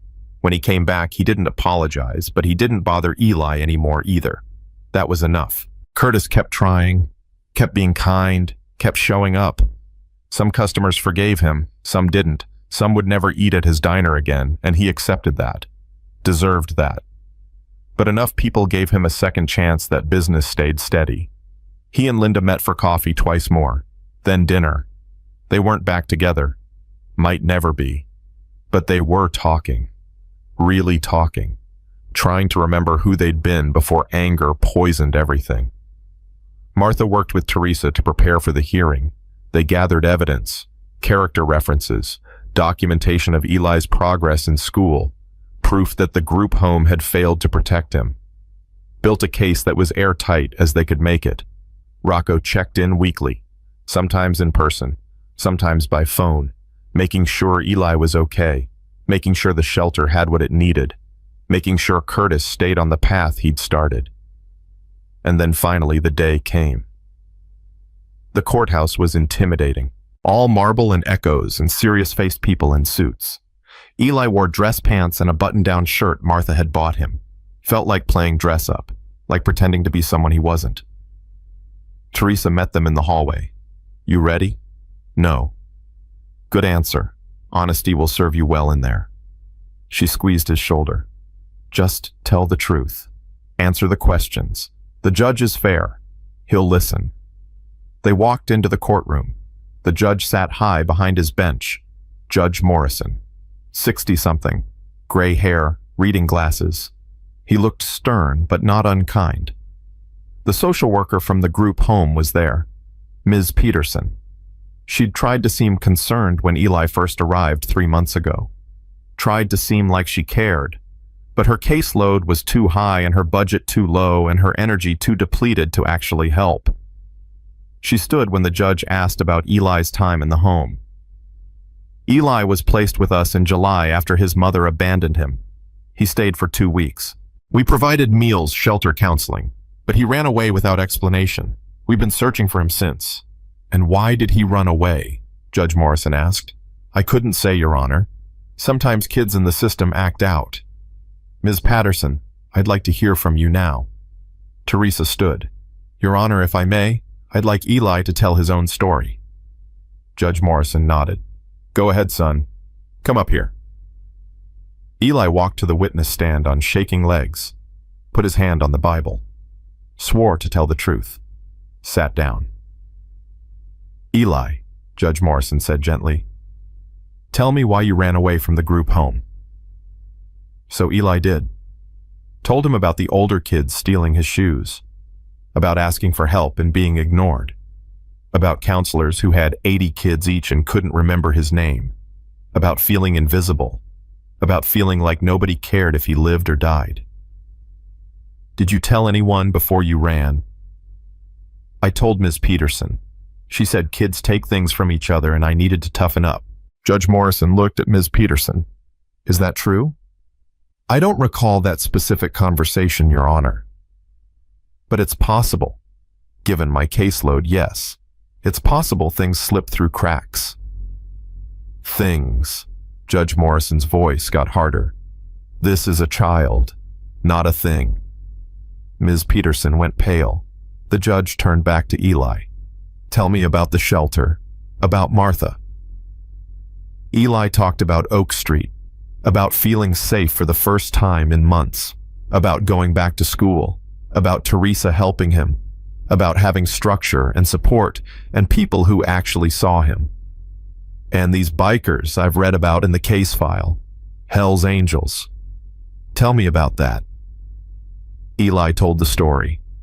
About asking for bread, about Curtis throwing him out, about Rocco stepping in, about the meal, about the kindness that saved him. Judge Morrison listened without interrupting. When Eli finished, the judge was quiet for a long moment. "Ms. Garcia, I've reviewed your petition. You're asking for emancipation with Martha Hernandez as guardian. Is that correct?" "Yes, Your Honor." "And you believe this is in Eli's best interest?" "Absolutely. The system failed him. Martha has provided stability, safety, and support. Eli is thriving under her care. His grades are excellent. He's engaged in school. He's seeing a therapist to process trauma. He has a community backing him. Sending him back to the group home would be devastating and potentially dangerous." Judge Morrison looked at Ms. Peterson. "Do you dispute any of this?" "Your Honor, we do our best with limited resources." "That's not what I asked. Do you dispute that Eli is better off with Martha than in your facility?" Ms. Peterson hesitated, then quietly, "No, Your Honor." Judge Morrison nodded, looked at his notes, looked at Eli. "Son, I've been doing this job for 23 years. I've seen a lot of kids come through this courtroom. Some make it, some don't. You want to know what makes the difference?" "Yes, sir." "Community. Having people who give a damn. You've got that now. And I'll be damned if I send you back to a system that couldn't protect you." He banged his gavel. Petition for emancipation is granted. Martha Hernandez is awarded temporary guardianship pending permanent arrangements. We'll review this case in 6 months. Eli stays at Oak Street. Eli couldn't breathe, couldn't think. The words echoed in his head. He stays. He stays. He gets to stay. Teresa was hugging him. Martha was crying. Frank, who'd come to watch, was clapping. Even the bailiff smiled. Outside the courtroom, Martha held him tight. You did it, honey. You're safe now. We did it, Eli corrected. All of us. And that's when he saw them, standing at the end of the hallway. Rocco, Hawk, Ghost, Preach. 4 bikers in leather vests waiting to hear the verdict. Rocco walked over. Well, I get to stay. Rocco's face didn't change, but his eyes did. Something soft appeared there, something gentle. Good. That's real good, kid. He put his hand on Eli's shoulder. You keep your head down. Keep working hard. Make something of this chance. You hear me? I hear you. And remember what I told you. Pay it forward. Someday when you can, you help someone else. Keep that chain going. I will, I promise. The bikers left, walked down the hallway and out of the courthouse. Eli watched them go, watched them disappear into whatever came next in their lives. And standing there with Martha's arm around him, with Teresa beaming, with Frank patting his back, Eli finally understood what Rocco meant about grace, about how one moment of kindness could change everything, about how helping someone wasn't just about them. It was about who they'd become, who they'd help, how far the ripples would spread. Curtis had thrown him out, but Rocco had brought him back in, and that decision, that choice, that moment had saved his life. Eli would spend the rest of his life trying to deserve it, and maybe someday he'd save someone else, and the chain would continue, and light would keep spreading, one person at a time, one moment at a time, one choice at a time. That's how the world changed. That's how darkness lost. That's how grace won. 6 months passed like pages turning in a book Eli never thought he'd get to read. School became less terrifying and more routine. He made honor roll in October. November brought a science fair where his project on water purification won 2nd place. December meant finals he actually studied for in a warm room with a desk and a lamp that worked. He wasn't just surviving anymore. He was living. Christmas at the shelter was different than he'd imagined. Martha decorated the common room with lights and a tree. Donations poured in from the community. Toys for the younger kids. Gift cards for the older ones. A sense that people remembered them even when cameras weren't watching. On Christmas morning, Eli woke up to find a package on his desk. No card. Just a box wrapped in plain brown paper. Inside was a leather jacket. Not new. Worn in all the right places. Patches on the sleeves. And on the back, stitched in silver thread, a single word: brother. Eli knew who it was from, knew without being told. He wore it to breakfast. Frank saw it and whistled low. That's a Hell's Angels jacket, kid. You know what that means. What it means they claimed you, means you're family now, means if you ever need anything, ever, they got your back. Frank shook his head, smiling. Not many people get that honor. Eli touched the word on his back. Brother. He'd been alone for so long he'd forgotten what family felt like. Now he had Martha, Frank, Teresa, Rocco and his crew, Jenna and her friends at school, Sarah at the diner who still slipped him cookies when he stopped by. Family wasn't about blood. It was about who showed up, who stayed, who chose you when they didn't have to. That afternoon, his phone buzzed. A text from an unknown number. Merry Christmas, kid. Wear that jacket proud. You earned it. Rocco. Eli texted back. Thank you for everything. 3 dots appeared. Then, don't thank me. Pay it forward. That's all I ask. Eli stared at those words. Pay it forward. He'd heard them so many times now. From Rocco. From Martha. From Judge Morrison at the hearing. From Frank over breakfast conversations. Everyone kept saying it like it was a commandment, a sacred duty.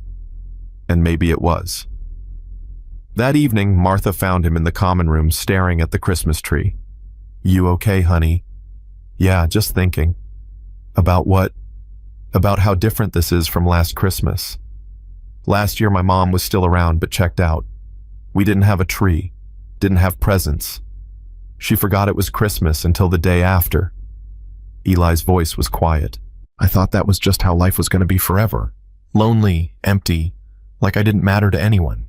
Martha sat down next to him. "And now I'm here, with you, with people who care. It's like I'm living someone else's life. Like any second I'm going to wake up back on that park bench. You're not. This is real. This is your life now. You get to keep it." "But why me? Why did I get lucky? There are other kids out there right now sleeping in parks, going hungry. Why did Rocco stop for me and not them?" Martha was quiet for a moment. "I used to ask Ruth the same thing. Why me? Why did she save me when so many others needed saving? You know what she said? She said, 'I can't save everyone. Nobody can. But I can save you. And maybe you'll save someone else. And maybe they'll save someone else. And eventually maybe enough people get saved that the world looks a little different.'" Martha squeezed his hand. "That's all we can do, Eli. Save the person in front of us.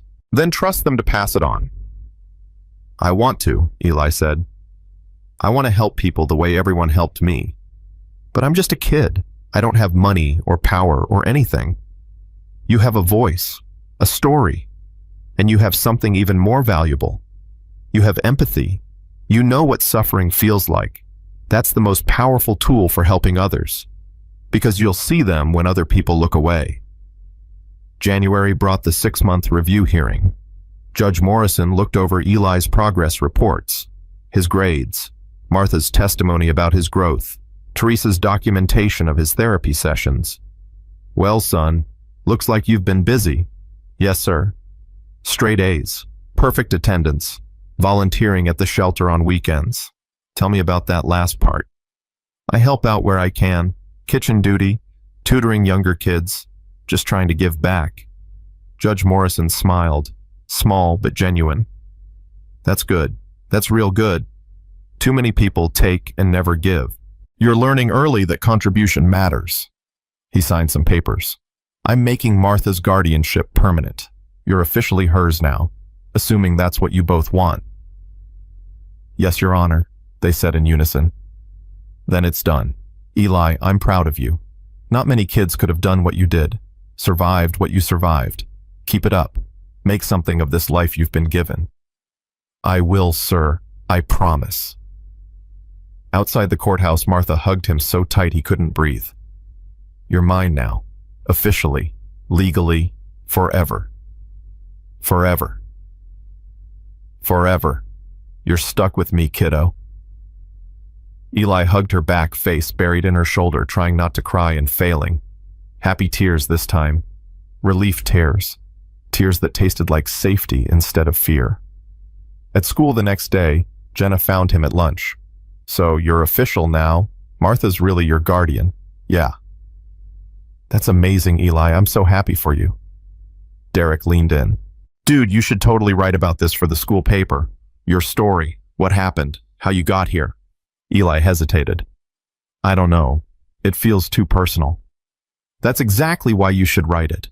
People need to hear stories like yours. Need to know that bad situations don't have to be forever." Maya, who'd been quiet up till now, spoke up. "My cousin was homeless last year, lived in his car for 3 months. Nobody talks about it because there's so much shame. But if people like you speak up, maybe that shame goes away. Maybe people ask for help instead of suffering in silence." Eli thought about that all day. About shame. About silence. About how he'd felt walking into that diner 3 days hungry, ashamed to ask for garbage. About how that shame had almost killed him. That night he started writing. Not for the school paper, not yet. Just for himself. Getting it all out. The hunger, the fear, the moment Curtis grabbed him. The moment Rocco knelt down and asked if he was okay. The moment Martha said he could stay. All of it. Every painful, beautiful, terrifying moment. He wrote for 3 hours straight. When he finally stopped, his hand cramped and his eyes burned, but his chest felt lighter. Martha knocked on his door around 10. "You're up late." "Couldn't sleep. Been writing." "Can I read it?" Eli hesitated, then handed her the notebook. Watched her face as she read. Watched tears slip down her cheeks. Watched her hand go to her mouth. When she finished, she looked at him with red eyes. "Eli, this is powerful. This is important. You should share this." "I don't know. I'm not saying you have to, but think about it. How many kids out there feel invisible right now? How many are going hungry and think nobody cares? Your story tells them they're not alone, that people do care, that asking for help isn't weakness. What if people judge me? What if they see me different? Then let them. The people who matter won't judge, and the ones who do, their opinions don't matter." Martha sat on his bed. "But here's what I know. Stories have power. Your story has power, and keeping it locked up in shame means that power dies with you.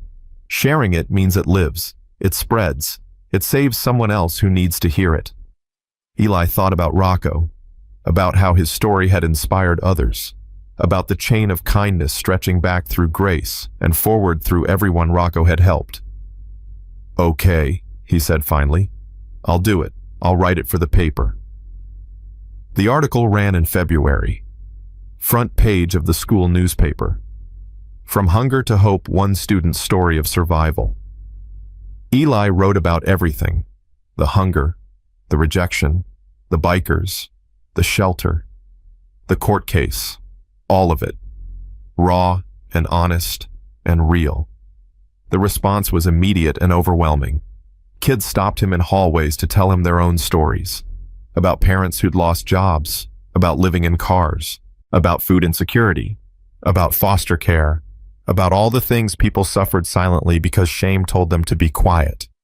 A girl named Rebecca found him after school one day. She was shaking.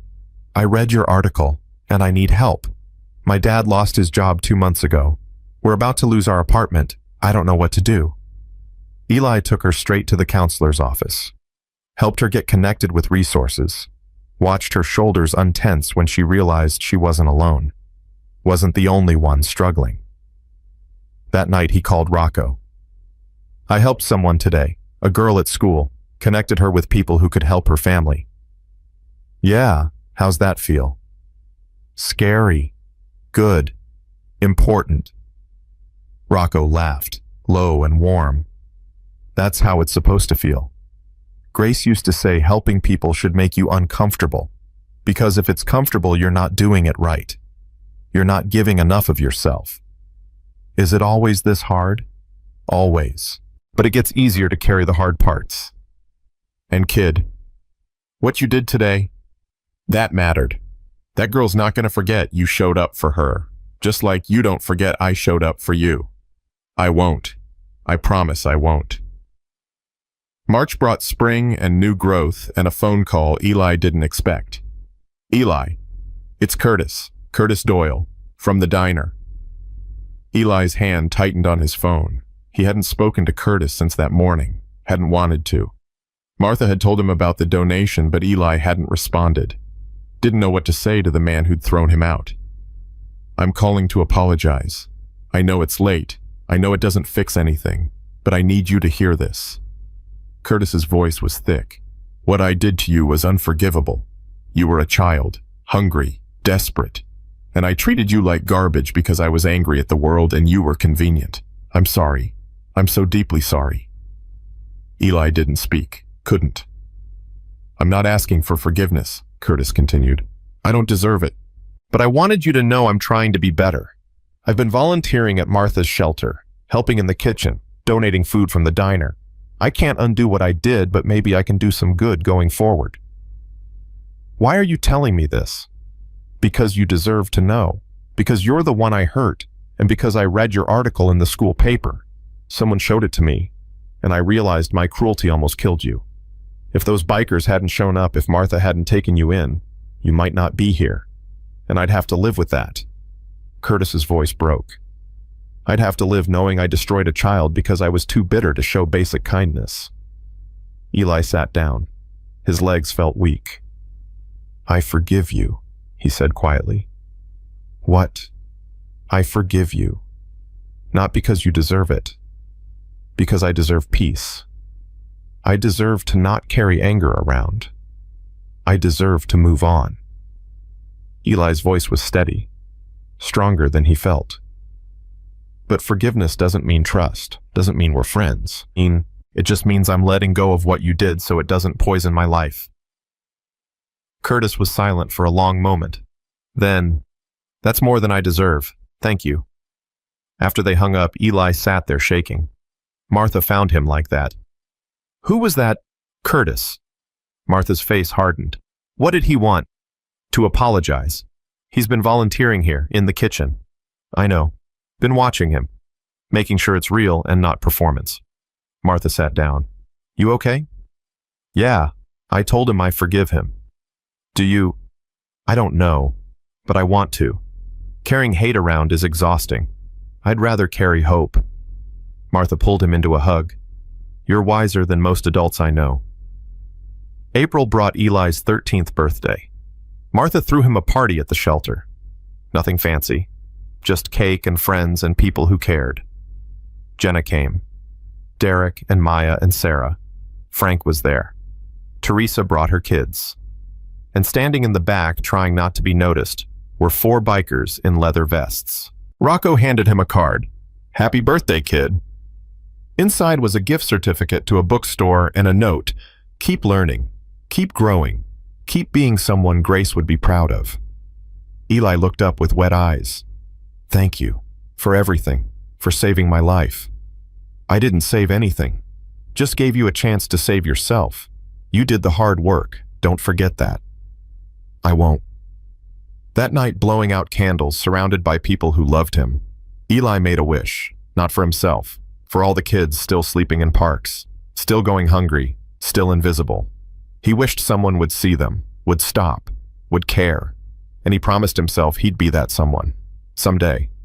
When he was older and stronger and had more to give, he'd be the one who stopped, the one who asked, "Are you okay?" The one who said, "You matter." May brought the end of 7th grade. Report cards came out. Eli had a 4.0. Every teacher wrote comments about his dedication, his kindness, his willingness to help other students. Ms. Chen called him to her office on the last day. Eli, I wanted to tell you personally. You've been nominated for the Student of the Year award. The ceremony is next week. What, why? Because you've shown remarkable growth. Because you've overcome obstacles most kids couldn't imagine. Because you've used your experience to help others. Because you're exactly the kind of student we want to celebrate. The ceremony was bigger than Eli expected. The whole school in the auditorium, parents and teachers and community members. When they called his name, the applause was deafening. He walked on stage on shaking legs. Ms. Chen handed him a plaque. Eli Patterson, for demonstrating resilience, compassion, and academic excellence in the face of extraordinary circumstances. You are an inspiration to us all. From the audience, Martha was crying. Frank was clapping so hard his hands had to hurt. Jenna and her friends were on their feet, and in the back trying to be inconspicuous. 4 bikers stood up and clapped, slow and steady and proud. That moment, standing on that stage holding that plaque, Eli understood something he hadn't before. His story wasn't about Curtis throwing him out. That was just the beginning, the catalyst, the moment everything changed. His story was about everyone who'd stepped up after. About Rocco kneeling down on concrete, about Martha saying you can stay, about Sarah packing cookies, about Teresa fighting for him, about Frank telling him stories, about Jenna making room at her lunch table, about Judge Morrison granting guardianship, about every person who'd looked at a broken child and decided he was worth saving. His story was about chains of kindness stretching back through time, about Grace saving Rocco, about Rocco saving him, about him helping Rebecca, about Rebecca probably helping someone else someday. His story was about light existing in dark places, about hope surviving despair, about humans choosing to be better when it would be easier to look away. That summer, Eli turned the article into a longer essay, submitted it to a state writing competition, won first place and $5,000 in scholarship money for college. He used half of it to start a fund at Martha's shelter. The Grace Fund, he called it. Money to help kids who aged out of foster care, who needed help getting started, who deserved a chance. Rocco came to the dedication ceremony, stood in the back like always. When Eli announced the fund's name, Rocco's eyes got bright and he nodded once. Approval, pride, gratitude that someone remembered Grace, that her legacy continued. Afterward, Rocco pulled Eli aside. "You did good, kid. Real good. Grace would have loved this. I wish I could have met her. You did. Through me. Through every person I helped because of what she taught me. That's how we live forever. Through the people we impact. Through the chains we create." Rocco put his hand on Eli's shoulder. "You're part of that chain now, and someday someone else will be part of yours, and Grace's light will keep spreading. That's how we beat the darkness, one person at a time." 3 years passed. Eli finished middle school, started high school, kept his grades up, kept volunteering, kept helping. Curtis kept trying too, showed up at the shelter every week, worked without complaining, slowly, painfully rebuilt his reputation. He and Linda got back together, not married again, but dating, taking it slow, learning to trust each other again. One day, Curtis showed up at the shelter with a teenage boy, maybe 16, thin, scared, hungry. Found him behind my dumpster. Asked him what he needed. He said food. Curtis looked at Martha. "Brought him here. Figured you'd know what to do." Martha smiled, took the boy inside, got him settled, fed, safe. Curtis left without fanfare. Just did the right thing and walked away. No praise needed, no recognition wanted. Just paying it forward like he'd been taught. Eli watched from the window, watched Curtis drive away. Felt something complicated in his chest. Not friendship exactly, but respect, understanding, recognition that people could change if they wanted it badly enough. By the time Eli graduated high school, he'd helped start 3 more programs: a food bank at school, a mentorship program matching homeless kids with stable adults, a scholarship fund for foster kids pursuing college. College acceptance letters came in spring. Full rides to 4 different universities. He chose the one closest to home, to Martha, to the shelter, to the community that had saved him. On graduation day, wearing his cap and gown and his leather jacket underneath, Eli gave the valedictorian speech. He talked about hunger, about invisibility, about how many people walk past suffering every day and choose not to see it, about how one moment of kindness had changed everything, about Rocco and Grace and Martha and everyone who'd chosen to help instead of hurt. "I shouldn't be standing here," he said. "Statistically, kids like me don't make it. We drop out. We get lost. We disappear. But I'm here because people refuse to let me disappear. Because a man on a motorcycle saw me when everyone else looked away. Because a woman who ran a shelter said I mattered. Because community showed up." He looked out at the audience, at Martha in the front row crying, at Frank beside her, at Teresa, at Rocco and his crew in the back, at Curtis and Linda sitting together, at Jenna and Derek and Maya, at Rebecca who'd graduated last year and come back to watch, at Sarah from the diner, at the elderly couple who'd left the $10 tip, at the nurse, at everyone who'd played a part. "I'm standing here because of all of you, and I'm making you a promise. I will spend the rest of my life making sure other kids don't fall through the cracks the way I almost did. I will see them. I will help them. I will be the person who stops and asks, 'Are you okay?' Because that's what Grace taught Rocco. That's what Rocco taught me. And that's what I'll teach someone else. That's how light spreads. That's how we change the world. One person at a time. One choice at a time. One moment of kindness at a time." The applause was thunderous. Standing ovation. Everyone on their feet. But Eli wasn't looking at them. He was looking at Rocco. And Rocco was looking back with tears on his weathered face and pride in his eyes. He nodded once, the same nod from 3 years ago. Approval, recognition, passing the torch. And Eli understood. This was it. This was the moment. The moment he officially joined that chain, became a link, became someone who would carry Grace's light forward into whatever came next. 10 years later, Dr. Eli Patterson walked into his office at the nonprofit he'd founded. Breaking Chains, it was called, an organization dedicated to helping homeless youth, providing shelter, education, job training, and hope. His phone rang. Martha. Turn on the news. He did, and there was Curtis Doyle on screen, being interviewed about his community service work, about how he'd spent the last decade volunteering, about the lives he'd touched, about redemption and second chances. What changed you? The reporter asked.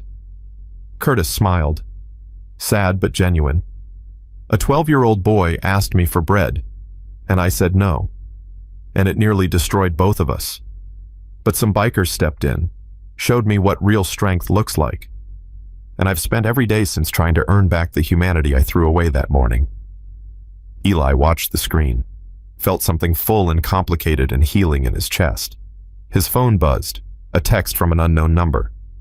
Saw the interview, thought of you. Hope you're still out there saving people. Rocco. Eli smiled. Typed back, every day, just like you taught me.